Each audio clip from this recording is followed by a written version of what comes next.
If you want to maintain your privacy while using Slack, hiding your online status can be a useful feature. Follow these steps to adjust your settings accordingly. Step 1. Open Slack. Launch the Slack application on your desktop or mobile device. Make sure you're logged into your workspace.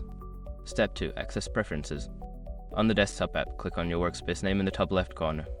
On mobile, tap View tab at the bottom right. Then select Preferences from the drop-down menu. Step 3. Navigate to Privacy Settings. In the Preferences menu, look for the Privacy and Security section. This is where you can manage your visibility settings. Step 4. Adjust Status Visibility. Find the option that allows you to control your status visibility. You may see options like Show Me as away when inactive or set status to away. Adjust these settings to your preference. Step 5. Save changes.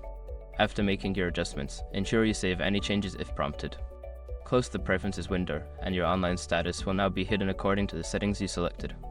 By following these steps, you can easily manage your online presence on Slack and maintain your privacy while communicating with your team.